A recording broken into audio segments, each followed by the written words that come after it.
The BMW pulled into the executive parking structure at 7:47 in the morning, its engine purring with the confidence of someone who had never been told no. Braden Ashworth killed the ignition and checked his reflection in the rearview mirror, adjusting his tie, smoothing his hair, preparing for another day of proving he belonged among the people who mattered. Then he saw the truck, a 2003 Ford F-150, rust bleeding through the wheel wells, a cracked spiderwebbing across the windshield, parked in the reserve spot directly beside the CEO's space. The brass plaque on the concrete pillar read V. Thacker. Braden read it twice. Then he read the plaque beside it. Je marche, CEO. His jaw tightened. Some maintenance worker, some nobody with a mop, had a reserve spot next to Jonathan Marsh himself. The door of the truck opened slowly, and an old man emerged. He moved with a careful deliberation, favoring his left leg as he reached into the truck bed for a yellow mop bucket. His gray uniform was pressed and clean, the company logo stitched above his heart. His hair was silver, cropped short, and his hands were weathered and scarred in ways that suggested decades of hard use. Braden was out of his car before he could stop himself. His voice echoed off the concrete walls of the parking structure, sharp and theatrical, designed to carry. Hey you. The old man turned slowly. His posture shifted almost imperceptibly when addressed, shoulders squaring, chin lifting slightly, an unconscious habit that looked almost military. His eyes found Braden and held steady. "Yes, sir," he said. His voice was quiet, barely above a murmur, with a faint Tennessee drawl underneath. Braden gestured at the truck like it had personally offended him. "You want to explain this? You want to explain why your piece of junk is parked in an executive spot?" The old man looked at his truck, then back at Braden. He did not seem angry. He did not seem defensive. He seemed, if anything, slightly confused. "Mr. Marsh gave me the spot, sir, when I started here, 3 years ago." Braden laughed. The sound bounced off the low ceiling and concrete pillars. A woman in a business suit walking toward the elevator glanced over, slowed her pace, watched. "Mr. Marsh gave you this spot, right? And I suppose he also gave you stock options and a corner office." The old man said nothing. His left hand moved almost unconsciously to his right side, pressing against his ribs through the fabric of his uniform, as if something there ached with the morning cold. "Look," Braden continued, his voice rising for the benefit of anyone who might be listening, "I do not know what kind of arrangement you think you have, but this is the executive level. These spots are for people who actually matter to this company, not for the janitorial staff." The old man's expression did not change. His eyes, a pale blue that had seen more than they would ever tell, remained fixed on Braden's face with an unsettling calm. "I understand, sir. If there's been some mistake, I am happy to speak with facilities about it. If you would like me to move the truck today, I can park in the back lot. No trouble at all." The reasonable response seemed to infuriate Braden more than any argument would have. He stepped closer, close enough that the old man could smell his expensive cologne, close enough that the power differential was unmistakable. "Let me make something clear to you. My father's firm owns 8% of this company. 8%. Do you know what that means? It means I belong here. It means I earn my place here. And it means that when I see some janitor taking up space that should belong to someone who matters, I'm going to say something about it." The old man absorbed this without flinching. His weathered hands remained still at his sides, the scars across his knuckles catching the fluorescent light of the parking structure. One finger bore a faded tan line where a ring had once been. "Yes, sir," he said again.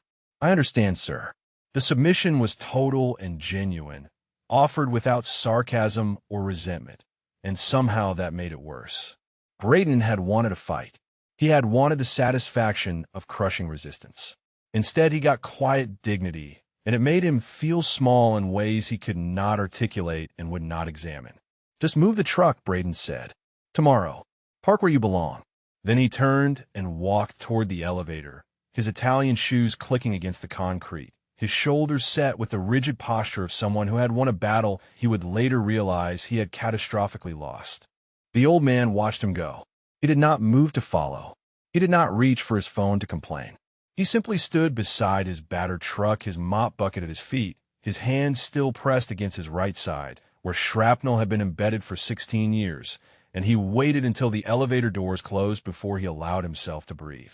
If you're watching this story from anywhere in the world, we would love to know where you're joining us from. Drop a comment below telling us your city or country. And if stories like this one about hidden heroes and quiet dignity speak to you, please consider subscribing to our channel. Your support helps us share more incredible true stories that honor the forgotten legends among us. Now, let us continue. The woman in the business suit had stopped pretending she was not watching. Her name was Daniela Torres, and she worked as an administrative assistant on the executive floor.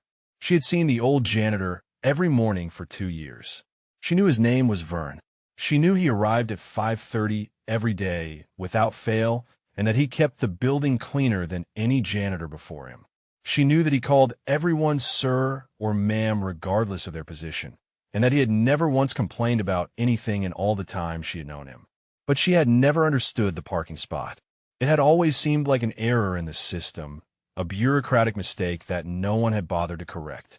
Now, watching the old man stand alone in the fluorescent light of the parking structure, his hand pressed to his side, his eyes distant with something that looked like memory, she wondered if there was more to the story than she had ever imagined.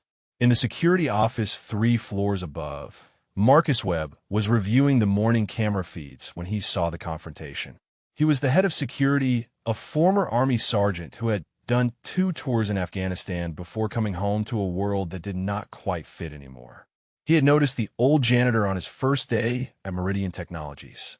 There was something about the way the man moved, an economy of motion that suggested training, a way of scanning rooms when he entered them, a posture that straightened automatically when addressed by authority. Marcus had never said anything, never asked. Some things you did not ask about. But now, watching the replay of Braden Ashworth berating a 67-year-old man over a parking spot, Marcus felt something cold settle in his stomach. He zoomed in on the old man's left arm, where the sleeve of his uniform had ridden up slightly during the confrontation. There was a tattoo there, faded with age, partially obscured by years of sun damage and hard living, but unmistakable to anyone who knew what they were looking at. A maroon beret, wings, coordinates in small, precise numbers. Marcus had seen that kind of tattoo before, in photographs, on walls, in places where legends were made and remembered. His coffee had gone cold in his hand. He did not notice. What Braden Ashworth did not know, what no one in that parking structure knew, was that in exactly 48 hours, he would be escorted from the building by security while the old man with the mop bucket received a standing ovation from every employee in the company. Some debts cannot be measured in stock options. Some spots are earned in ways that money can never buy. Vernon Thacker had been awake since 4:15 in the morning. He had not set an alarm in 31 years of service, and he was not about to start now. His body simply knew when it was time to rise, the same way it knew how to field strip a rifle in the dark or calculate wind drift at 800 meters. Some things stayed with you whether you wanted them to or not. His apartment was small and sparse, a 1-bedroom unit in a complex that catered to people who did not need much. The bed was made with military corners so tight you could bounce a quarter off the blanket. The kitchenette was clean, the single plate and single cup washed and dried and put away before he left each morning. On the nightstand beside his bed sat 2 items. A laminated photograph showing 7 men in desert camouflage, their faces young and grinning beneath a sky the color of bone, and a worn paperback copy of a book about the constellations that his father had given him before his first deployment, the spine cracked from decades of reading under foreign stars. Vern showered in water cold enough to make most men gasp. He shaved with a straight razor, the same one he had carried through 4 combat zones, the blade still sharp after all these years. He dressed in his gray uniform, pressed the night before, and he pinned his name tag above his heart with the same precision he had once used to pin medals to his dress blues. The drive to Meridian Technologies took 11 minutes at this hour.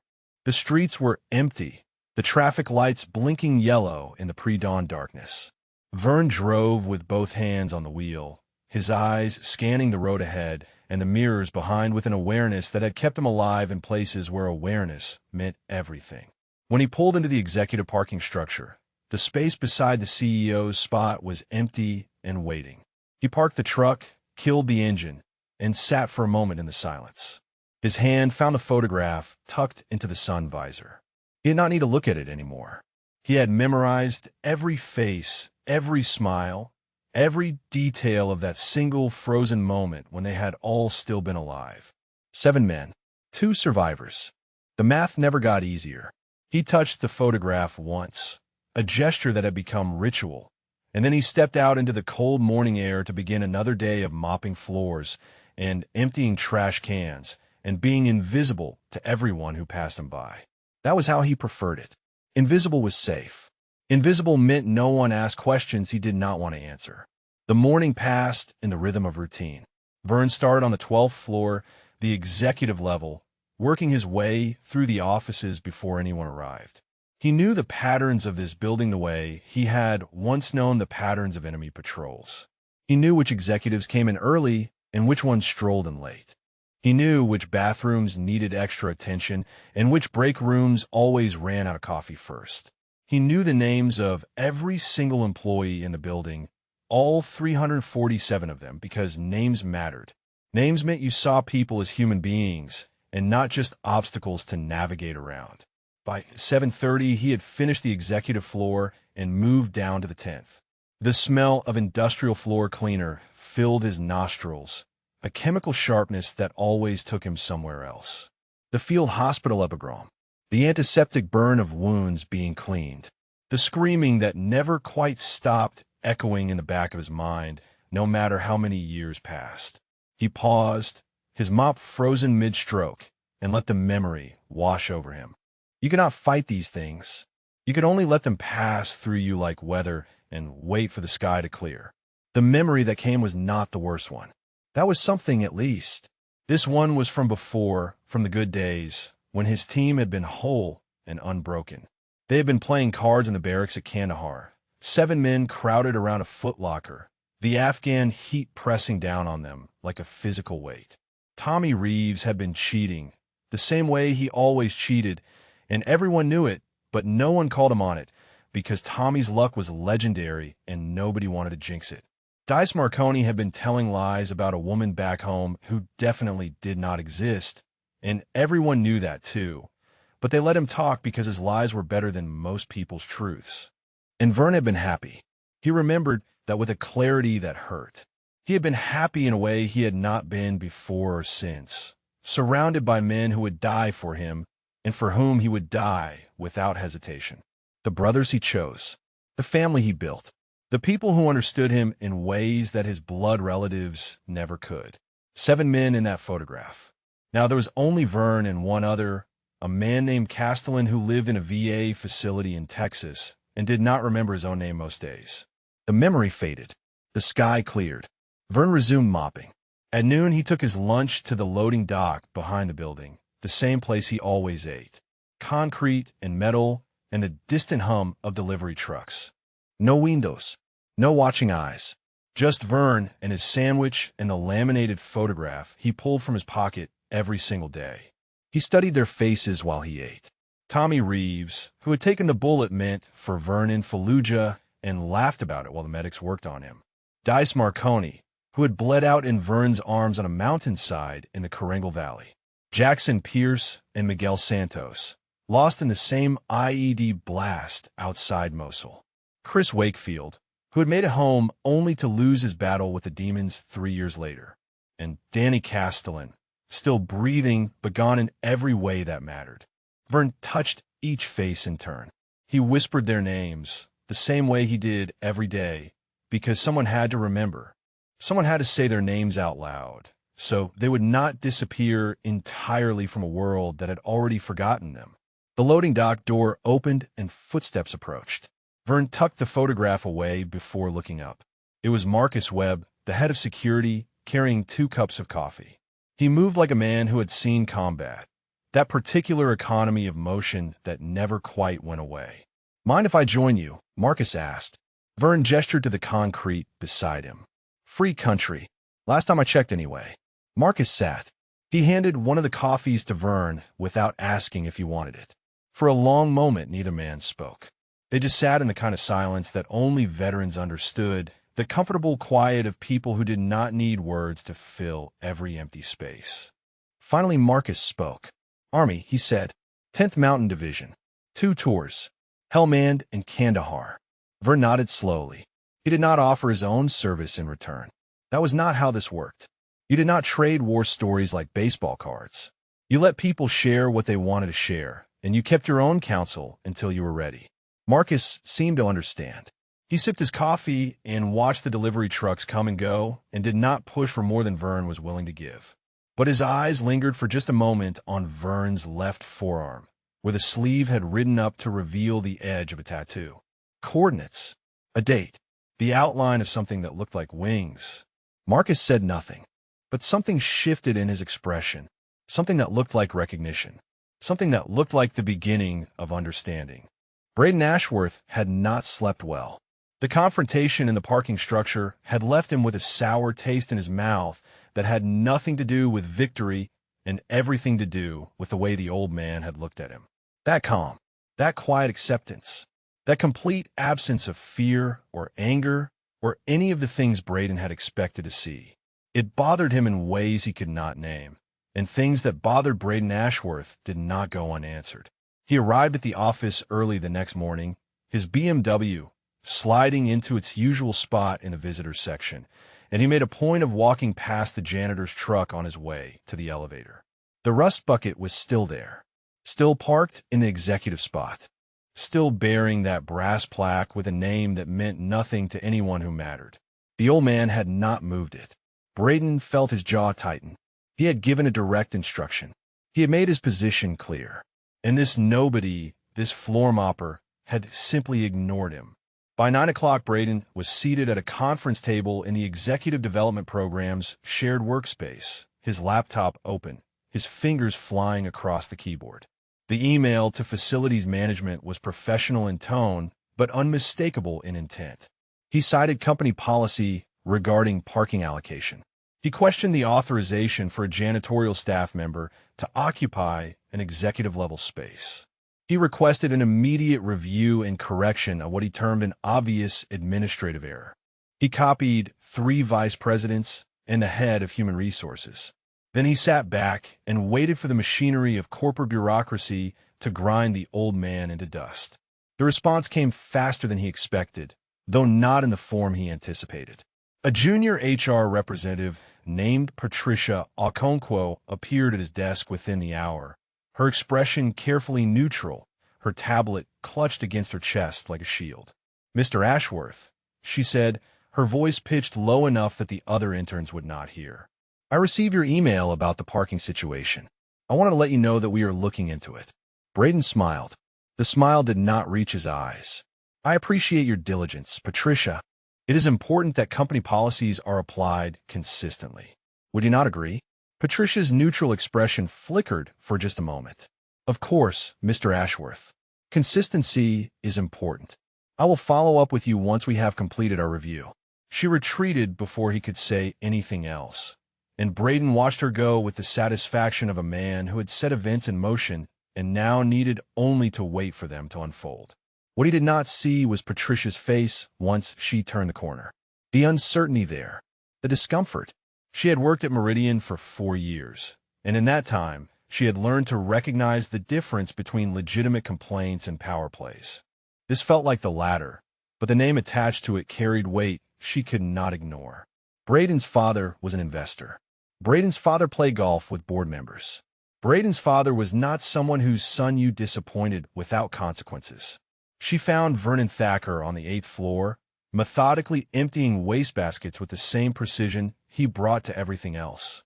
He looked up when she approached, his pale blue eyes taking her measure in a single glance, and something about that look made her feel like she was the one being evaluated rather than the other way around. "Mr. Thacker," she said, "do you have a moment?" "Yes, ma'am. How can I help you?" The automatic courtesy caught her off guard. Most employees bristled when HR approached unannounced. This man simply waited, patient and still, as if he had all the time in the world and nothing to hide. I wanted to ask you about your parking assignment. The executive level spot. Can you tell me how that came about? Mr. Marsh gave it to me, Vern said.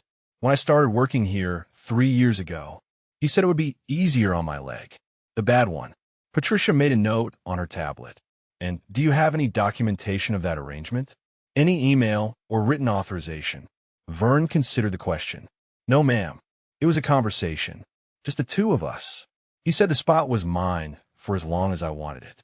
That was all. Patricia nodded slowly. She could feel the weight of Braden's email pressing down on her, the implied threat of investor displeasure if she did not produce the right result.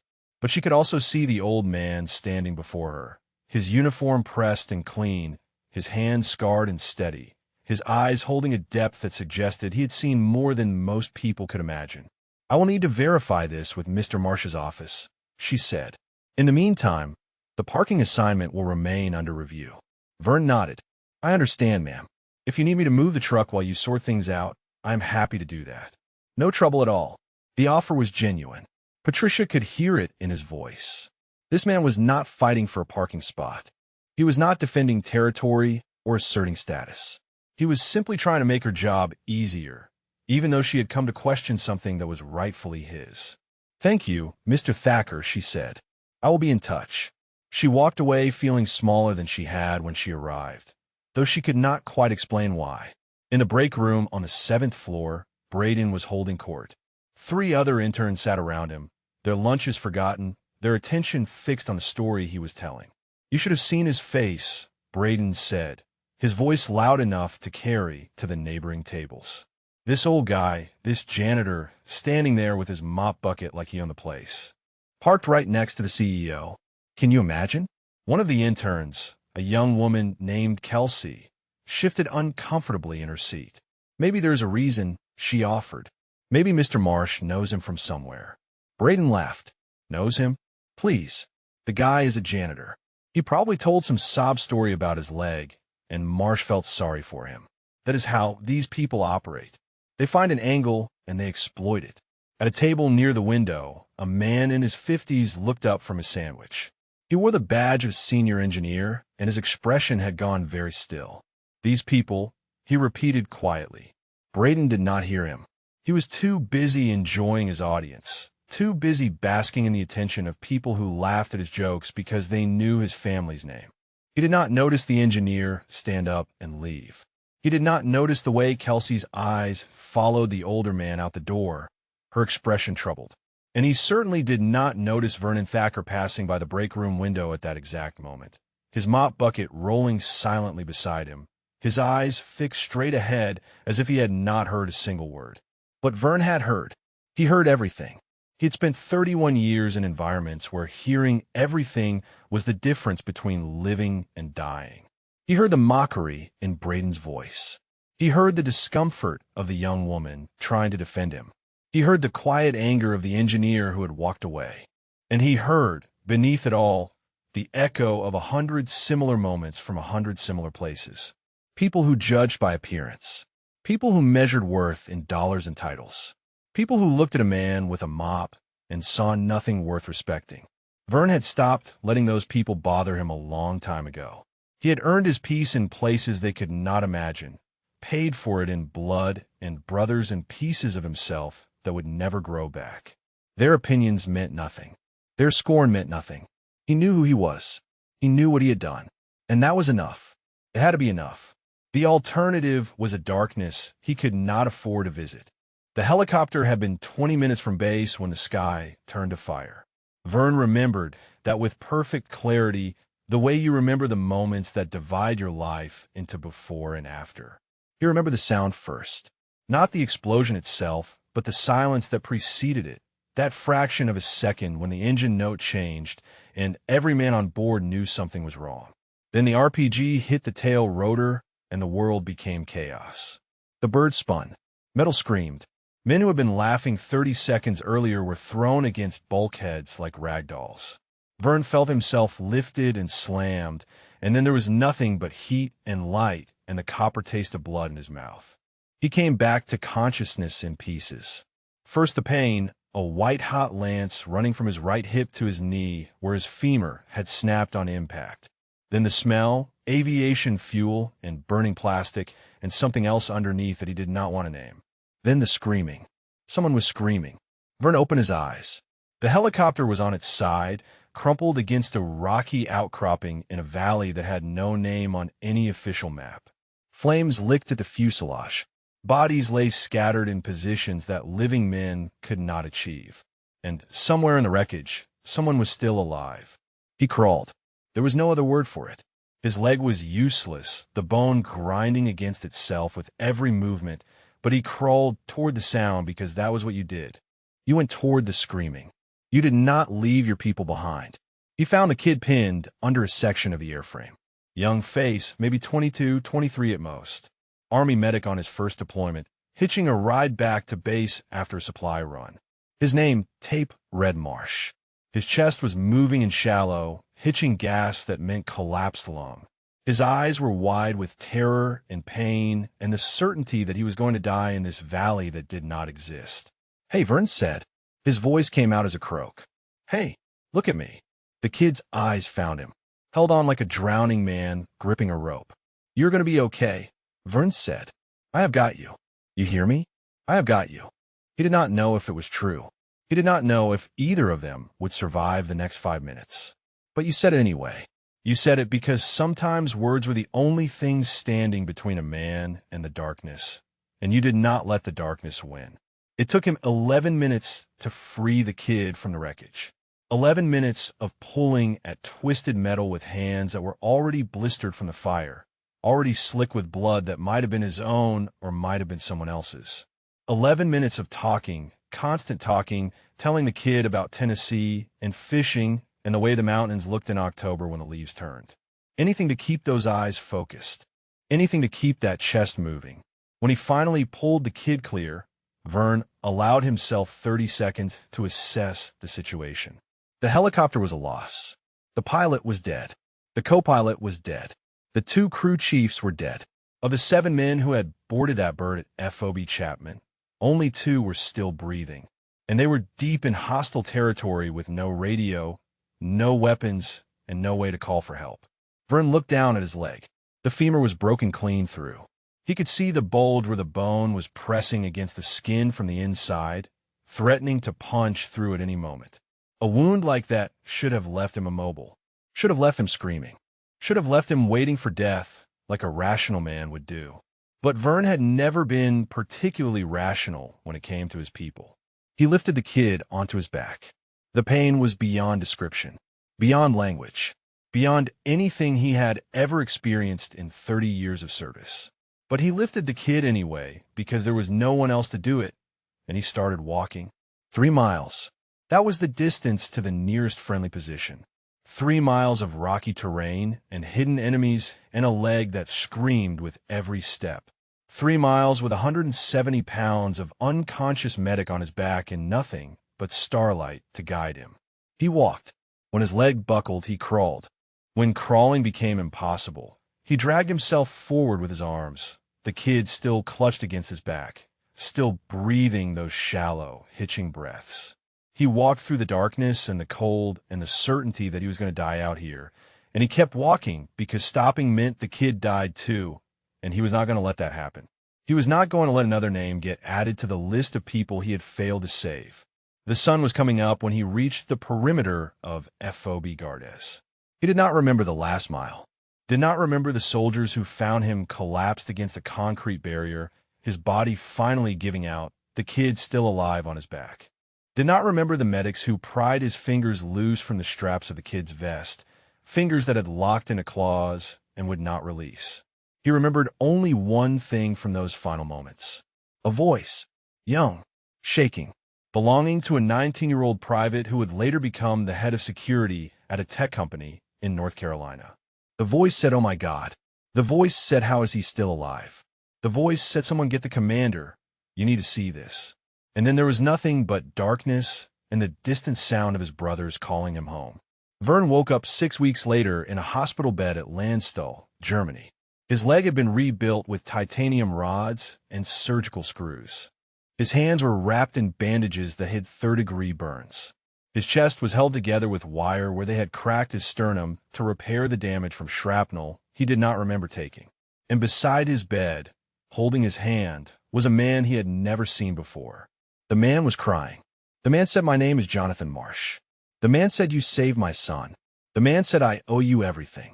Vernon tried to speak, tried to say that he had just done what anyone would do. But the words would not come, and eventually he stopped trying, and he let this stranger hold his hand and weep with a gratitude that Vern did not feel he deserved.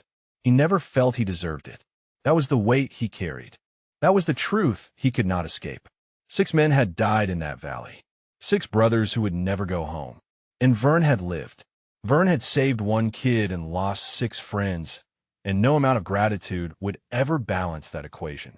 No parking spot, no job, no kindness from a father who had gotten his son back while other fathers got folded flags. The math never worked. It never would. But you kept going anyway.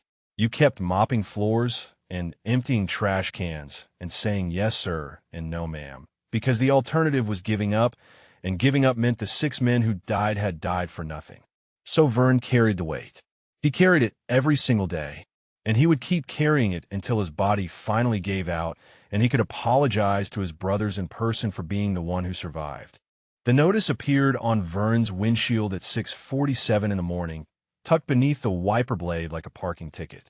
He saw it as soon as he stepped out of the truck, the white paper bright against the cracked glass, and he knew before he read a single word that Braden Ashworth had found a way to escalate. The letterhead was official. Meridian Technologies Human Resources Department. The language was carefully neutral, the kind of corporate speak designed to sound reasonable while delivering unreasonable news. His parking privileges were under review pending verification of authorization. He was asked to use the general employee lot until the matter was resolved. A follow-up communication would be forthcoming within 5 to 7 business days. Vern read the notice twice. Then he folded it carefully and placed it in his pocket. He did not crumple it. He did not throw it away. He simply absorbed the information and began calculating his options the way he had calculated options in 100 different crisis situations over 31 years of service. The general employee lot was on the far side of the building, a quarter mile from the entrance. On good days, his leg could handle the distance. On bad days, on days when the weather turned cold or the shrapnel shifted against his ribs, the walk would leave him sweating and pale by the time he reached his mop bucket. But those were considerations for later. Right now, there was only one thing that mattered. He would not let this become a problem for Jonathan Marsh. The man had done too much already, given too much. The last thing Vern wanted was for his parking spot to become a corporate battle that distracted Jonathan from the work that actually mattered. He would talk to Mr. Marsh today. He would return the parking placard. He would make this easy for everyone. That was what you did when you owed a debt you could never repay. You made things easy. You did not add to the burden. He was halfway across the lobby when he heard the voice behind him. "Mr. Thacker, a moment, please." Vern turned. Jonathan Marsh was standing near the elevator bank, still wearing his overcoat, his briefcase in one hand and a coffee cup in the other. He looked like he had been waiting, like he had arrived early specifically to intercept Vern before anyone else could reach him. "Mr. Marsh," Vern said. "Good morning, sir. I was actually hoping to speak with you today." Jonathan's expression was unreadable. "Walk with me." They rode the elevator to the 12th floor in silence. Jonathan's corner office looked out over the research triangle, glass and steel and morning light stretching toward the horizon. He closed the door behind them and gestured for Vern to sit. Vern remained standing. His leg ached, but sitting in the CEO's office felt wrong somehow. Felt like he was claiming a status he did not deserve. "I received a copy of the HR notice," Jonathan said. He set his briefcase down on the desk with more force than necessary. "I have already spoken with Patricia Okonkwo and made it clear that your parking assignment is not subject to review. It never was. It never will be." "Sir," Vern began. Jonathan held up a hand. "I know what you're going to say. You're going to offer to move your truck. You're going to say it is not worth the trouble. You're going to try to make this easier for everyone by sacrificing something that is rightfully yours. That is who you are. That is what you do. but I'm not going to let you do it this time." Vern said nothing. There was nothing to say. Jonathan had read him perfectly, the same way Jonathan always read him, with an understanding that came from gratitude, so deep it had become something like love. "Do you know who filed the complaint?" Jonathan asked. Vern nodded slowly. "The young man in the parking structure. The one with the BMW. Braden Ashworth. His father owns 8% of this company. His father plays golf with half my board. His father could make my life very difficult if he chose to. And I do not care." Vern's eyes met Jonathan's. The younger man's face was flushed with an anger that seemed to surprise even him. "You saved my son," Jonathan said. His voice cracked on the word son. "You crawled through fire with a broken leg. You carried him 3 miles through enemy territory. You nearly died so that Elliot could live. And now some entitled child thinks he can take your parking spot because his daddy writes checks?" He shook his head. "That is not how this works. That is not how any of this works. Mr. Marsh," Vern said quietly, "I appreciate everything you have done for me. More than I can say. But I did not save Elliot for a parking spot. I did not save him for a job or a plaque or any of this. I save him because that is what we do. That is the only reason. And if my being here causes problems for you, for your company, I would rather walk away than see you fighting battles on my behalf." Jonathan stared at him. For a long moment, neither man spoke. Then Jonathan reached into his desk drawer and pulled out a shadow box. Inside, mounted on black velvet, were 2 medals. An Air Force Cross, the second highest decoration for valor in the United States Air Force, and a silver star, its ribbon faded with age, but its meaning undimmed. "Do you know where I got these?" Jonathan asked.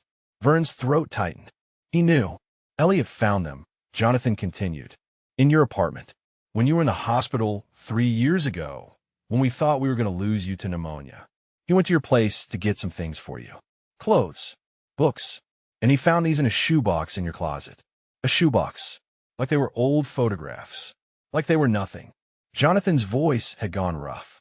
"You never told anyone. You never asked for recognition. You never tried to leverage what you did into anything. You just kept showing up, kept mopping floors, kept saying yes, sir, and no, sir, like you were not one of the most decorated pararescuemen in Air Force history." Vern looked at the medals. He had not seen them in years, had not wanted to see them. They represented a version of himself that no longer existed, a man who had been capable of extraordinary things before the weight of survival had ground him down to something smaller. "I'm going to handle this," Jonathan said. "The Ashworth situation. You're not going to hear another word about parking spots or reviews or any of it.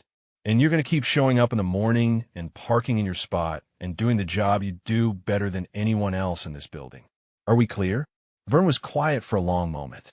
Then he nodded once. "Yes, sir. Clear." But even as he said the words, he knew it was not over. Men like Braden Ashworth did not accept defeat gracefully.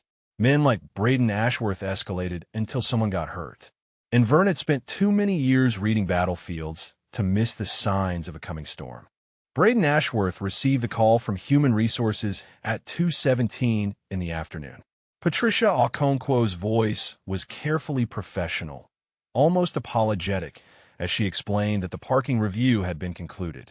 The assignment for Mr. Vernon Thacker had been verified and approved at the highest level of the organization. No further action would be taken. The matter was closed. Braden listened without interrupting. When Patricia finished speaking, he thanked her politely and ended the call. Then he sat very still at his desk for a long time, his jaw working, his eyes fixed on nothing. The highest level of the organization. That meant Jonathan Marsh himself. That meant the CEO of a company worth $4 billion had personally intervened to protect a janitor's parking spot. The humiliation burned like acid in his chest. He had been overruled, dismissed, treated like his complaint was a nuisance rather than a legitimate concern. And all for what? For some old man with a mop who had somehow convinced the most powerful person in the building that he deserved special treatment. Braden pulled up LinkedIn on his laptop. He searched for Vernon Thacker. Nothing. He searched for Thacker combined with military, with veteran, with Air Force. Nothing.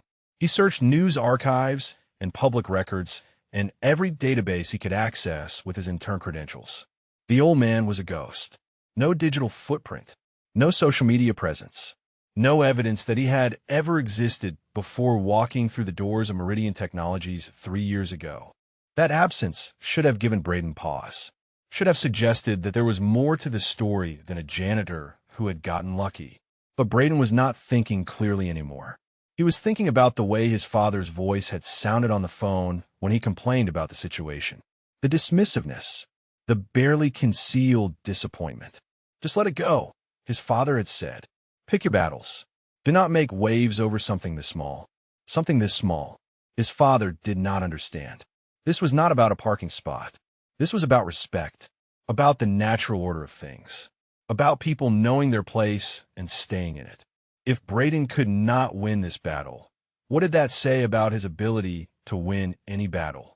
What did that say about his future at this company or any company? He needed to make a statement.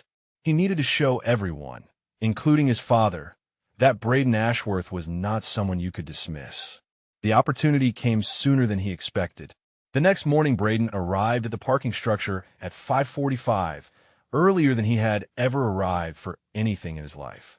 He parked his BMW in the visitor section and walked to the executive level, his footsteps echoing in the empty concrete space.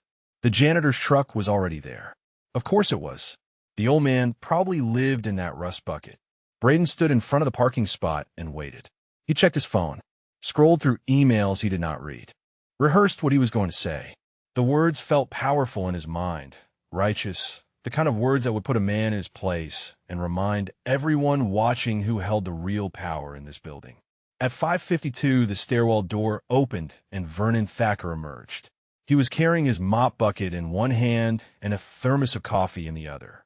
He walked with that careful deliberation that Braden had noticed before, favoring his left leg, his body moving with an economy of motion that suggested either extreme discipline or extreme pain. Probably both. Vern saw Braden and stopped. His expression did not change. His posture did not shift. He simply stood there, waiting the way a man waits when he has learned that waiting is almost always wiser than acting. "Mr. Ashworth," Vern said. His voice was quiet, neutral, offering nothing. "You're here early." Braden stepped forward. "I want you to understand something. I know you think you won. I know you think because the CEO stepped in because Daddy Marsh protected his favorite janitor that this is over. But it is not over. Not by a long shot." Vern set down his mop bucket. He set down his thermos. His hands hung loose at his sides, relaxed but ready, a posture that Braden did not recognize, but that any combat veteran would have identified immediately. "I'm not sure what you think I want, sir. I just come to work. I do my job. I go home. That is all." Braden laughed. The sound was harsh in the empty parking structure. "That is all, right? You just happen to have a reserve spot next to the CEO. You just happen to have the head of the company running interference for you. You just happen to be untouchable while the rest of us have to earn everything we get." His voice was rising now, echoing off the concrete pillars, loud enough that the security cameras would pick up every word. "I do not know what you did to get this treatment. I do not know what story you told or what angle you played. But I see you. I see exactly what you are. And I'm not going to stop until everyone else sees it too." Vern was quiet for a long moment. His pale blue eyes held Braden's gaze without flinching, without anger, without any of the reactions Braden had expected to provoke. When he finally spoke, his voice was so soft that Braden had to lean forward to hear it. "Son, I've been yelled at by men who could kill me with their bare hands. I've been shot at by people who wanted me dead more than they wanted their next breath. I have held friends while they bled out in places you could not find on a map." His left hand moved unconsciously to his right side, pressing against his ribs where something seemed to ache. "You think you can intimidate me with a loud voice and a fancy car? You think I care about parking spots or corporate politics or any of the things that keep you up at night? I stopped caring about things like that a long time ago. Because when you have seen what I have seen, when you have done what I have done, you learn that the only things that matter are the people you love and the promises you keep. Everything else is just noise." He picked up his mop bucket. He picked up his thermos. He started walking toward the elevator, his bad leg dragging slightly, his back straight, his dignity intact. Braden stood frozen in place. Something in the old man's words had shaken him in ways he could not articulate. Something in those pale blue eyes had looked through him rather than at him, had seen something small and frightened hiding behind the expensive suit and the family name. But the feeling passed. Feelings always passed. And by the time the elevator doors closed behind Vernon Thacker, Braden had already convinced himself that the old man was bluffing, playing a role, trying to seem mysterious and important when he was really just a nobody who had gotten lucky. The confrontation was not over. It was just beginning. And tomorrow, Braden decided, tomorrow he would end it once and for all. The date on the calendar was July 14th. Vern had known it was coming the way you know a storm is coming, that heaviness in the air, that pressure behind the eyes that builds and builds until something has to break. 16 years. 16 years since the helicopter fell out of the sky. 16 years since 6 men died, and 2 men lived, and the math of survival became a weight that never lifted. He woke at 3:30 that morning, earlier than usual, his body refusing to let him sleep through the anniversary. The dreams had been bad. They were always bad on this date. Tommy Reeves laughing at cards. Dice Marconi telling lies about women who never existed. The sound of the RPG and the silence that came before it. That terrible silence when every man on board knew they were about to die. Vern sat on the edge of his bed in the darkness. His hands were shaking. They always shook on this date. No matter how many years passed, no matter how much distance he put between himself and that valley with no name. He dressed in the dark, drove through empty streets to the Veterans Memorial on the outskirts of town. The bronze plaques were cold under his fingers as he traced the names of men he had served with. Men who had come home in flag-draped boxes. Men whose families had received folded triangles of cloth instead of fathers and sons and brothers. His 6 were not listed here. Their names were on a different wall, in a different place, in a facility that most Americans did not know existed. But Vern came here anyway. He came because the dead deserved to be remembered, all of them, not just the ones whose names he carried in his heart. He stood at attention as the sun rose. He saluted the flag as it caught the first light of morning, and he whispered the names of his brothers into the silence, one by one, the way he did every year on this date. Tommy Reeves, Dice Marconi, Jackson Pierce, Miguel Santos, Chris Wakefield, Danny Castellan, who was still breathing but gone in every way that mattered. Still here, brothers. Still trying. The words caught in his throat. 16 years, and they still caught in his throat. By the time he reached Meridian Technologies, the parking structure was already filling with early arrivals. Vern pulled into his spot and sat for a moment, gathering himself, pushing the grief back down into the place where he kept it contained. There was work to do, floors to mop, trash to empty, a building full of people who depended on him to keep things clean and running smoothly. The dead would have to wait until tonight, when he could sit alone in his apartment and look at their faces and let the grief come without witnesses. He was reaching for his mop bucket when he saw Braden Ashworth walking toward him. The young man's face was set with determination. His stride was aggressive, purposeful, the walk of someone who had made a decision and intended to see it through regardless of consequences. Vern felt something shift in his chest. Not fear. He had forgotten what fear felt like a long time ago. Something closer to resignation. The weariness of a man who had fought too many battles to have any enthusiasm left for fighting another one. "Mr. Ashworth," Vern said. His voice came out flatter than he intended, drained of its usual courtesy by the weight of the day. "I'm not in the mood for this today. I'm asking you to let it go." Braden stopped 3 feet away. His eyes were bright with something that looked like triumph. "Let go? I do not think so. I've been doing some thinking. About you. About this whole situation. And I have decided that today is the day we settle this." Vern closed his eyes. He could feel the shrapnel shifting against his ribs, that familiar ache that always got worse when he was tired or stressed or carrying more than his body could handle. He could feel the weight of the anniversary pressing down on him, the faces of his dead brothers swimming behind his eyelids, demanding to be remembered. He could walk away. He could park in a back lot like Braden wanted. He could surrender this small piece of ground and retreat to a position where no one would bother him, where he could grieve in peace, where the past could stay buried. But something in him refused. Something in him remembered what it meant to hold a position when every instinct screamed retreat. Something in him remembered that some ground was worth defending, not because of what it was, but because of what surrendering it would mean. Today is July 14th, Vern said quietly. His eyes opened, met Braden's, held them with a steadiness that made the younger man take an involuntary step backward. Do you know what that means? Braden's confidence flickered. It means it is Thursday. It means it is the middle of July. It means whatever you want it to mean. I do not care. Vern shook his head slowly.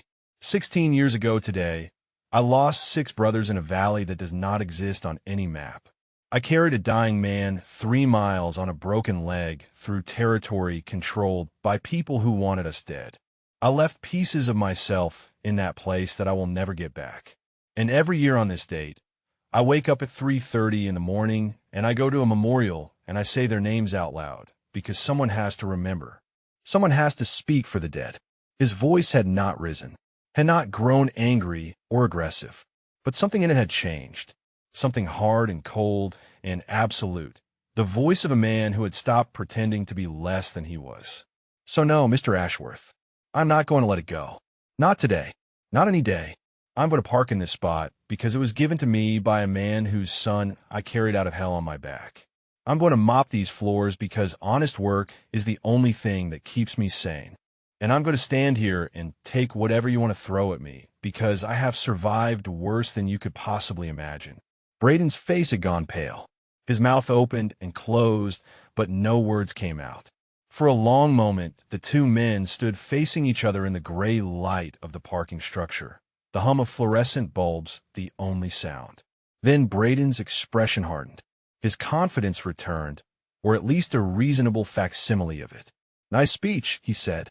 His voice was tight, controlled, but Vern could hear the uncertainty underneath. Very dramatic. But speeches do not change anything. You're still just a janitor, and I'm still going to make sure everyone knows what a fraud you are. He stepped forward. His hand shot out and grabbed Vern's left arm, yanking it toward him, pulling the sleeve up to expose the forearm underneath. "You want to explain this?" he demanded. "You want to explain why a janitor has military tattoos? Stolen valor. That is what this is.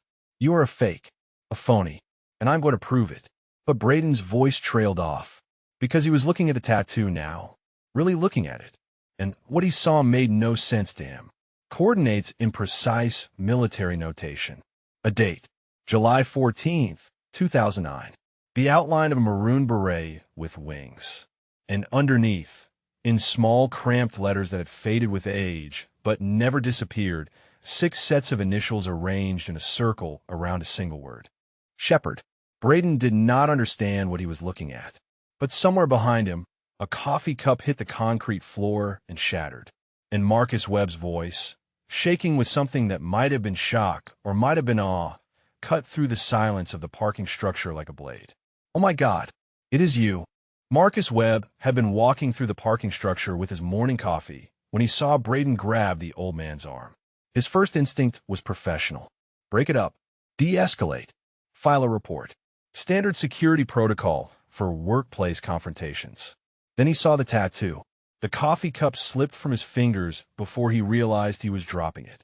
The ceramic shattered against the concrete, brown liquid spreading across the floor, and Marcus did not notice. Did not care. Could not look away from the faded ink on Vernon Thacker's forearm. He knew those coordinates. He had memorized them 17 years ago, when he was a 19-year-old private standing at the perimeter of FOB Gardes, watching medics carry 2 broken men through the gate at dawn. He had written them down in a journal he still kept in his bedside table, had looked them up on maps so many times he could close his eyes and see the terrain. The valley with no name. The place where legends were made. "Oh my God," Marcus heard himself say. His voice sounded distant, like it belonged to someone else. "It is you." Braden's hand was still wrapped around Vern's forearm. His face was twisted with confusion, his planned accusation dying on his lips. "What are you talking about? Who is he?" Marcus did not answer. He was moving forward, his legs carrying him across the parking structure without conscious thought. His eyes were locked on Vern's face, searching for confirmation of something he had believed impossible, something he had told himself could not be true even as every instinct screamed otherwise. "Shepard," Marcus said. The call sign came out broken, barely a whisper. "That is your call sign. You are Shepard. You're the one who walked out of Wardak." Vern's expression did not change, but something in his eyes shifted. A wall coming down, a mask slipping away, a man who had spent years hiding in plain sight finally being seen for who he really was. "That was a long time ago, son." Marcus shook his head. Tears were forming in his eyes, and he did not care who saw them. He had spent 17 years carrying this story. 17 years telling anyone who would listen about the man who had done the impossible. And now that man was standing in front of him, wearing a janitor's uniform, being harassed by some entitled kid who had no idea what he was looking at. "I was there," Marcus said. His voice cracked. "I was at Gardes. I was 19 years old. I was on the perimeter when they brought you in." Braden released Vern's arm like it had burned him. He stepped back, his face cycling through confusion and disbelief and the first stirrings of something that might have been fear. What is he talking about? What happened at Gardes? Marcus ignored him. His attention was fixed entirely on Vern, on the man whose legend had shaped his entire understanding of what courage meant. "They said you should have been dead 6 times over. They said the bone was sticking out of your leg, and you just kept walking. They said you carried Captain Marsh 3 miles through hostile territory with Taliban fighters hunting you the entire way. They said when they found you, your fingers were locked so tight around his vest straps that they had to pry them open one by one." The words were pouring out now, a flood of memory that Marcus had kept contained for nearly 2 decades. "They gave you the Air Force Cross, the only one awarded that entire year. And you just disappeared. No interviews. No ceremony. Nothing. We all wondered what happened to you. We all wondered where Shepard went." Vern was quiet for a long moment. The parking structure had gone silent around them. Other employees were arriving now, stopping at the edges of the scene, sensing that something significant was happening without understanding what. When Vern finally spoke, his voice was soft, tired. The voice of a man who had carried a weight for so long that he had forgotten what it felt like to set it down. "I did not do anything special. I did what any of us would have done. I got lucky. That is all." Marcus made a sound that was half laugh and half sob. "Lucky." "You call that lucky?" "Sir, with respect, I have studied that operation. I have read every after-action report. I have talked to the men who found you. What you did was not luck. What you did was something that should not have been possible, and you have been mopping floors. For 3 years. You have been mopping floors while people walk past you without knowing they are in the presence of one of the most decorated pararescuemen in Air Force history." Braden had gone very pale. His earlier confidence had evaporated completely, replaced by something that looked like dawning horror. He was beginning to understand, beginning to grasp the magnitude of what he had done, the magnitude of who he had attacked. "This is not possible," Braden said. His voice was weak. "He is a janitor. He is just a janitor." Marcus turned to face him. The look in his eyes made Braden take another step backward. "This man," Marcus said slowly, each word weighted with 17 years of reverence, "saved the son of our CEO. He crawled through a burning helicopter with third-degree burns on his hands. He walked 3 miles on a broken femur. He held off enemy fighters with a sidearm while carrying a dying man on his back.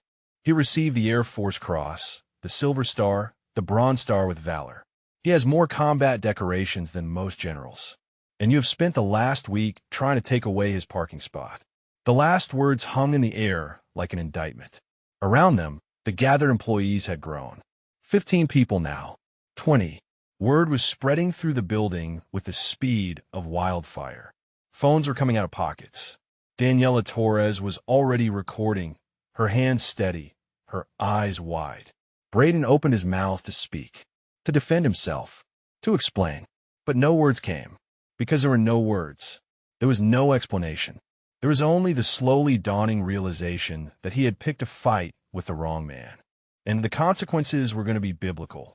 Vern stood in the center of it all, his sleeve still pushed up, his tattoo exposed to the growing crowd. His face showed no triumph, no satisfaction, only a deep and profound weariness.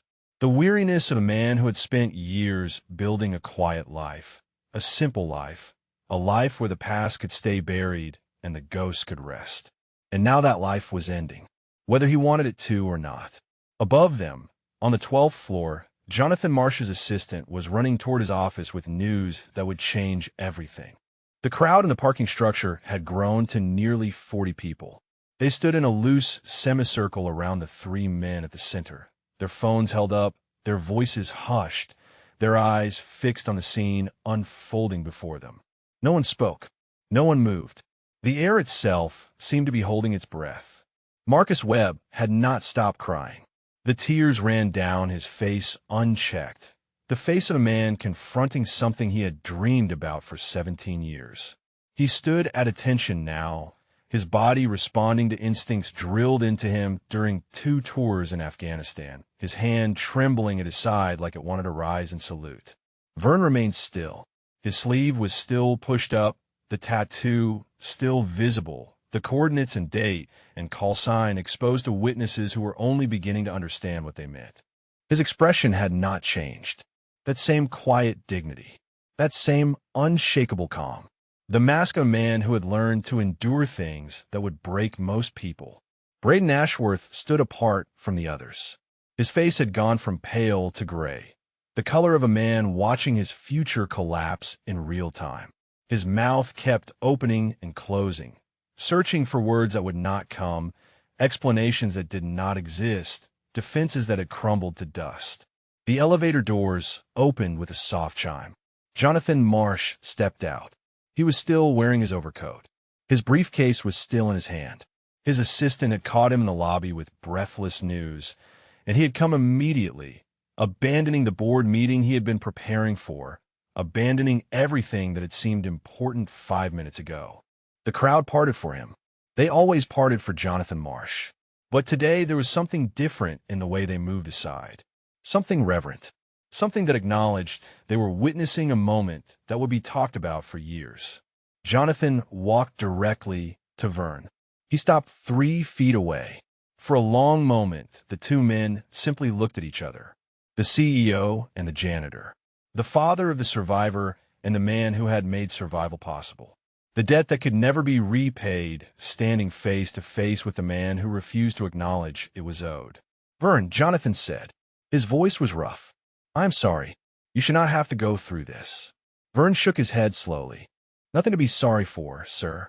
It was bound to come out eventually. I have made my peace with it. Jonathan's jaw tightened. He turned to face the crowd. His eyes found Braden and held him with a gaze that made the young man visibly flinch. Most of you do not know why Vernon Thacker has a reserved parking spot next to mine. Most of you have probably wondered about it. Maybe some of you have even complained about it. His voice carried across the parking structure, clear and steady. The voice of a man who had built a company from nothing and commanded respect from everyone who worked for him. 16 years ago, a helicopter was shot down in Wardak Province, Afghanistan. 7 men were on board. 5 died on impact. 2 survived. One of them was a 22-year-old Army medic named Elliot Marsh. My son. A ripple went through the crowd. Whispers. Gasps. The sound of pieces falling into place. The other survivor, Jonathan continued, was a pararescueman, an Air Force PJ. He had a broken femur, 3rd-degree burns on his hands, shrapnel embedded in his chest that remains there to this day. He should have died in that valley. By every measure of what the human body can endure, he should have died. But he did not die, because my son was still alive. And this man, this quiet man who mops your floors and empties your trash cans and says yes, sir, and no, ma'am to everyone he meets, this man refused to leave him behind. Jonathan's voice cracked. He paused, collected himself. When he spoke again, his words were thick with emotion. He carried my son 3 miles. Through enemy territory. On a broken leg. He held off Taliban fighters with his sidearm while bleeding from wounds that would have killed anyone else. He walked until his body gave out, and when they found him at the perimeter of FOB Gardez, his fingers were locked so tight around Elliot's vest that they had to be pried open one by one. The crowd was silent. Absolutely silent. The only sound was the distant hum of the ventilation system and the soft crying of people who had never expected to hear something like this in a corporate parking garage. Jonathan turned back to Vern. His eyes were wet. Chief Master Sergeant Vernon Thacker. Call sign Shepherd. Air Force Cross recipient. Silver Star recipient. Bronze Star with Valor. Purple Heart with 3 oak leaf clusters. 31 years of service. 7 combat deployments. And for the last 3 years, the best janitor this company has ever had. He reached out and took Vern's hand. Not a handshake. Something more. Something that spoke of gratitude too deep for words. Because of you, my son is alive. Because of you, I have grandchildren. Because of you, there is a trauma surgeon at Johns Hopkins who has saved hundreds of lives. Everything Elliot has done, everything he will do, exists because you refuse to stop walking. Vern's composure finally cracked. Just slightly. Just for a moment. His eyes glistened with tears he would not let fall. His hand gripped Jonathan's with a strength that belied his age. I was just doing my job, sir. Same as anyone would have done. Jonathan shook his head. No, not the same. Never the same. He turned to face Braden Ashworth. The young man had not moved, had not spoken. He stood frozen in place, his face a mask of dawning horror, his expensive suit suddenly looking cheap and foolish against the weight of what he had done. And you, Jonathan said. His voice had gone cold. You put your hands on this man. You harassed him. You tried to take away his parking spot. You called him a fraud. Braden's mouth opened. Mr. Marsh, I did not know. I could not have known. You did not want to know. Jonathan cut him off. You saw a man in a janitor's uniform, and you decided he was beneath you. You saw someone who did not fit your idea of what power looks like, and you tried to destroy him. That is not ignorance. That is cruelty, and it is going to have consequences. The word consequences hung in the air like a sentence. Around them, the crowd watched in silence. Phones continued to record. History continued to be made. And Vernon Thacker, call sign Shepherd, stood in the center of it all, his hands still gripped in Jonathan's, his secret finally exposed to a world he'd spent years hiding from. The silence in the parking structure was absolute. 50 people stood motionless, their phones still recording, their breath held, waiting for what would come next. Jonathan Marsh had not released Vern's hand. The connection between them seemed to anchor both men, a lifeline stretching across 16 years of gratitude and guilt and unspoken understanding. Then Jonathan reached into his coat pocket and pulled out his phone. He tapped the screen twice and held it up so the crowd could see. A face appeared on the display, a man in his late 30s, with kind eyes and the composed demeanor of someone accustomed to crisis. He was wearing surgical scrubs. Behind him, the sterile white walls of a hospital corridor stretched into the distance. Dad, the man on the screen said, I am here. What is happening? Jonathan turned the phone toward Vern. The old man's eyes widened. His grip on Jonathan's hand tightened. For a long moment, he simply stared at the face on the screen, the face of the 22-year-old kid he had carried out of hell, now grown into a man with gray at his temples and lines around his eyes. Elliot, Vern whispered. The name came out broken. Sergeant Thacker. Elliot Marsh's voice was thick with emotion. Chief Master Sergeant Thacker. I have been waiting a long time to say this to your face. You probably do not remember much about that night. You were in shock. You were bleeding out. You were running on nothing but willpower and whatever it is that makes men like you refuse to quit. But I remember everything. I remember waking up in the wreckage with my lung collapsed and fire all around me. I remember thinking I was going to die in that valley and no one would ever know what happened to us. And then I remember you. Vern's composure shattered.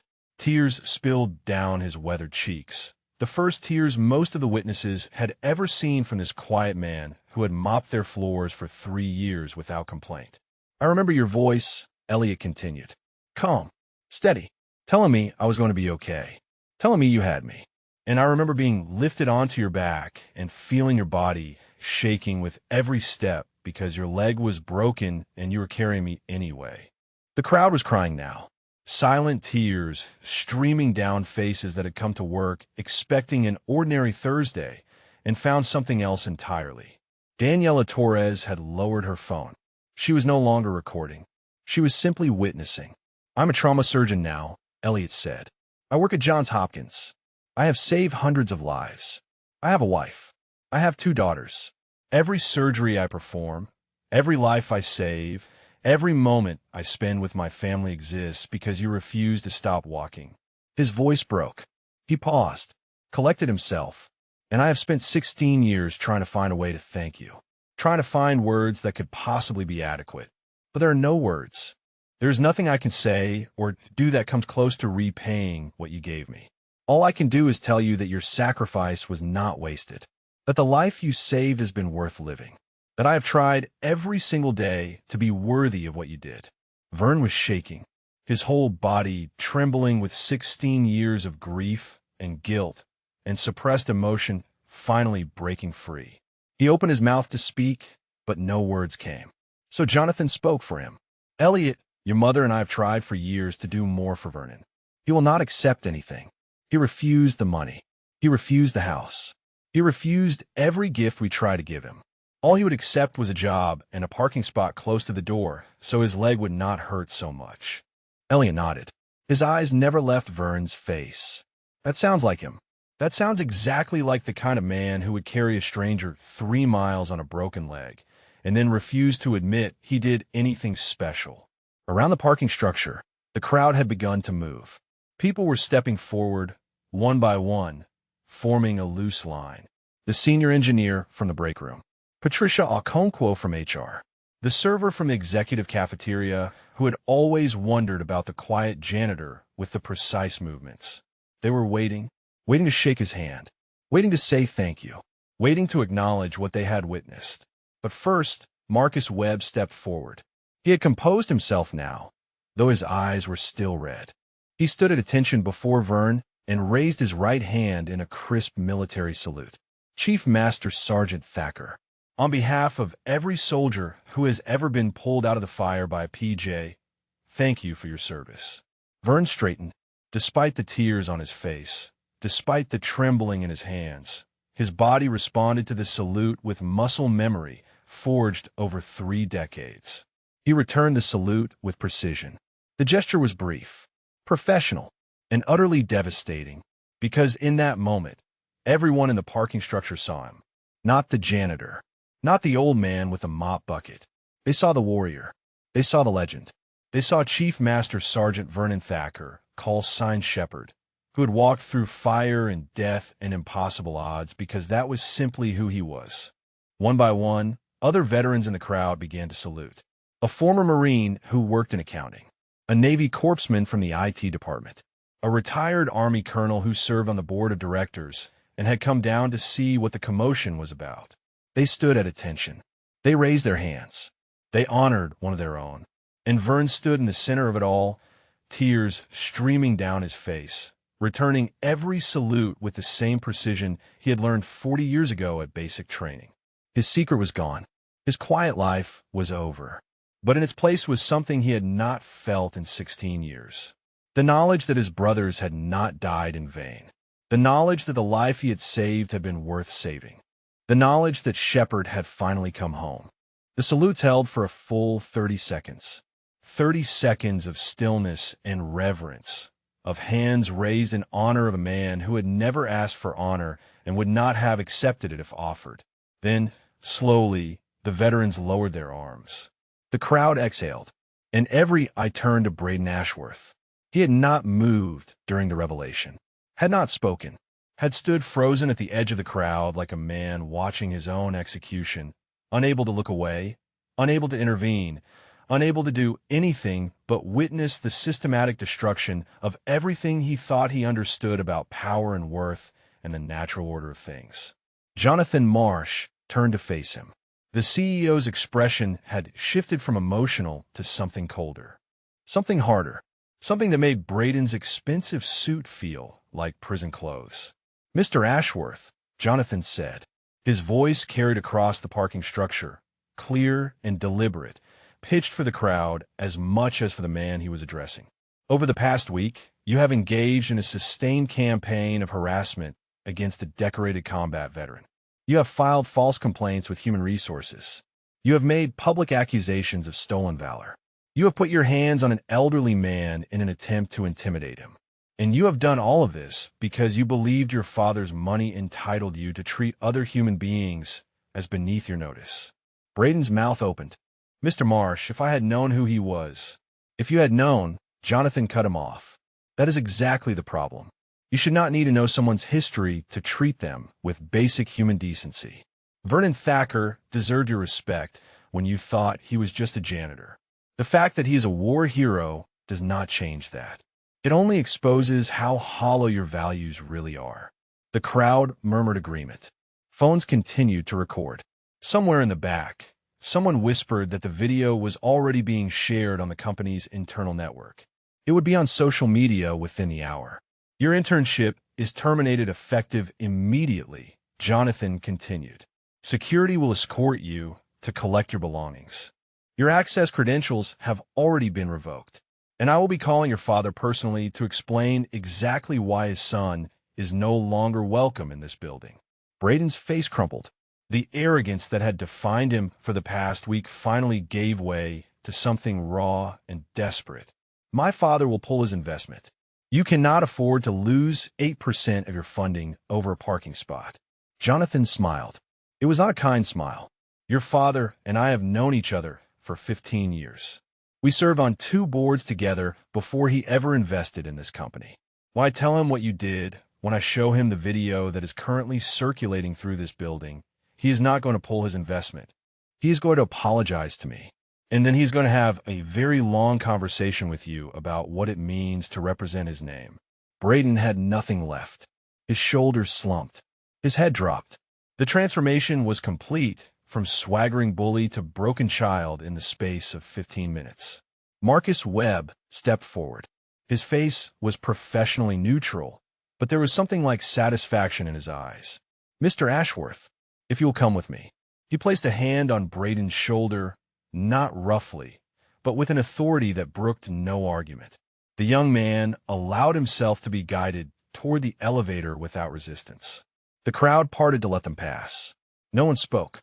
No one needed to. The silence said everything. When the elevator doors closed behind them, the tension in the parking structure finally broke. People began to move, to speak, to process what they had witnessed. Several employees approached Vern directly, shaking his hand, thanking him for his service, apologizing for never knowing, for never asking, for walking past him every day without seeing who he really was. Vern accepted each handshake with quiet grace. He nodded at each thank you. He told each person that there was nothing to apologize for, that he had wanted to be invisible, that their kindness over the years had meant more than they knew. But his eyes kept drifting to the phone, still in Jonathan's hand, to the face of Elliot Marsh, still watching, still present, still bearing witness to the aftermath of a rescue that had defined both their lives. "Chief," Elliot said. The video call had remained connected through everything. "I'm catching a flight tonight. I'll land at RDU at 6:30 tomorrow morning. I am bringing my wife. I am bringing my daughters. They have heard stories about you their whole lives. They call you Grandpa Shepherd." Vern's composure, which had been slowly rebuilding, cracked again. Tears welled in his eyes. "That is not necessary, son. You do not have to." "I know I do not have to," Elliot said. "I want to. We all want to. You gave me back my life. The least I can do is introduce you to the family that exists because of you." Jonathan put a hand on Vern's shoulder. He nodded at the phone. "You should say yes, Vernon. You have spent 16 years refusing to let anyone thank you properly. Maybe it is time to stop refusing." Vern looked at the crowd around him, at the faces filled with respect and gratitude and something like awe, at the veterans who had saluted him, at the employees who had seen him as a janitor for 3 years and now saw him as something else entirely. He had built a life on invisibility, on service without recognition, on carrying the weight of survival alone because he did not believe he deserved to share it. But maybe Jonathan was right. Maybe Elliot was right. Maybe it was time to stop hiding from the consequences of his own courage. "Okay, Vern said finally. His voice was thick. Okay, I would like that. On the phone screen, Elliot Marsh smiled through his tears. The trauma surgeon at Johns Hopkins who had saved hundreds of lives because a stranger had refused to stop walking. The son who had survived because a PJ named Shepard had decided that death was not an acceptable outcome. We will see you tomorrow, Chief. And thank you. Again. Always. Thank you. 1 month later, the parking structure of Meridian Technologies looked exactly the same. The same concrete pillars. The same fluorescent lights. The same rows of cars belonging to people who came to work every day and built something together. But one thing was different. The brass plaque beside the CEO's parking spot had been replaced. The new one was larger, more prominent. It read Chief Master Sergeant Vernon Thacker, USAF Pararescue, retired. Beneath the name, in smaller letters, was a phrase that every PJ knew by heart, that others may live. Vern had protested the new plaque. He had protested loudly and repeatedly, with all the stubbornness of a man who had spent 31 years refusing to quit. But Jonathan had overruled him, the same way Jonathan had overruled every attempt Vern had made to refuse recognition over the past 16 years. Some battles, Jonathan had told him, "You're not allowed to win." The truck was still the same, still rusted, still held together with prayer and determination. Vern had refused a new one, though Jonathan had offered 3 times and Elliot had offered twice more. The truck ran fine. The truck got him where he needed to go. And the truck held memories in its worn seats and cracked dashboard that no new vehicle could ever replace. He still arrived at 5:30 every morning, still touched the photograph tucked into the sun visor before stepping out. But now, when he looked at those 7 faces, something had shifted. The weight was still there, would always be there, but had changed shape somehow, become something he could carry rather than something that carried him. The video from the parking structure had spread far beyond the walls of Meridian Technologies. It had been picked up by local news, then national news, then the kind of viral attention that turned ordinary moments into cultural touchstones. Millions of people had watched Marcus Webb drop his coffee and whisper, "Oh my God." Millions more had watched Jonathan Marsh tell the story of his son's rescue. And millions more had watched a quiet janitor stand in the center of a crowd and weep as veterans saluted him one by one. The attention had been overwhelming at first. Interview requests, speaking invitations, offers from publishers and filmmakers, and people who wanted to turn his story into something that could be packaged and sold. Vern had refused them all. He did not want to be famous. He did not want to be a symbol. He just wanted to mop floors and empty trash cans and live out his remaining years in service to others. But some things he could not refuse. The Thacker Foundation had been Jonathan's idea, a nonprofit dedicated to supporting veterans struggling with the transition to civilian life. Mental health services, job placement programs, emergency housing assistance, all the things the VA should have provided but too often failed to deliver. Vern had not wanted his name on it, but the board of directors had insisted, and Elliot had insisted, and eventually Vern had run out of objections and simply accepted that this was happening whether he liked it or not. The foundation had raised $4 million in its first month. 12 veterans had been placed in permanent housing. 37 had been connected with mental health services. And every single one of them knew the story of the man whose name was on the door. The man who had walked 3 miles on a broken leg. The man who had refused to stop. On this particular morning, Vern was not alone at the loading dock. 2 little girls sat beside him on the concrete, their legs dangling over the edge, their eyes fixed on the laminated photograph in his weathered hands. "That one is Tommy," Vern said, pointing to a grinning face in desert camouflage. "He was the funniest man I ever knew. Could make you laugh in the middle of a firefight. Drove her commanding officer crazy." The older girl, who was 7, leaned closer. "What about that one?" "That is Dice. Real name was Anthony, but everyone called him Dice because he was luckiest man in the unit. Until he was not." The younger girl, who was 5, pointed to another face. "And him?" Vern's throat tightened. "That is your grandfather. Your other grandfather. The one who would have loved you more than anything if he had gotten the chance to meet you. Elliot's daughters had been visiting every weekend since that first trip a month ago. They called him Grandpa Shepherd without hesitation, without awkwardness, as if he had always been part of their family rather than a stranger who had carried their father out of a burning helicopter before they were born. It still felt strange, still felt unearned. But Vern was learning to accept it, learning to let people love him, learning that survival did not have to mean solitude. Footsteps approached from behind. Vern turned to see Marcus Webb walking toward them, 2 cups of coffee in his hands, a smile on his face that had become familiar over the past month. "Morning, Chief. Thought you could use this." Vern accepted the coffee with a nod. The girls scrambled to their feet and ran to Marcus, who had become an unofficial uncle in the weeks since the revelation. He swung the younger one onto his shoulders and pretended to stagger under her weight while she giggled. Elliot appeared a moment later, his wife, Sarah, beside him. They had flown in the night before for the Foundation's first official fundraising gala, scheduled for that evening. Vern had tried to refuse attendance. "I've been overruled. Again. You ready for tonight?" Elliot asked. Vern shook his head. "Not even a little bit." "Good," Elliot said. He sat down beside Vern on the loading dock, close enough that their shoulders touched. "That means you are taking it seriously." For a while they sat in silence, watching Marcus chase the girls around the loading dock while Sarah laughed and recorded the chaos on her phone. The morning sun was warm on Vern's face. The coffee was hot in his hands. And for the first time in 16 years, the weight on his shoulders felt like something other than punishment. "Still here, brothers," he whispered. The words were automatic now, part of him as essential as breathing. Still trying. But this time when he said them, something new followed.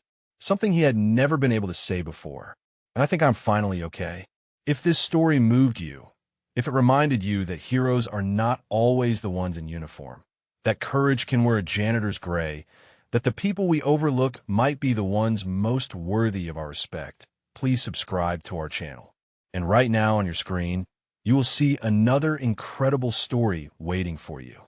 Click it, watch it, and remember that every person you pass on the street has a story. Some of them might just be legendary. Thank you for watching.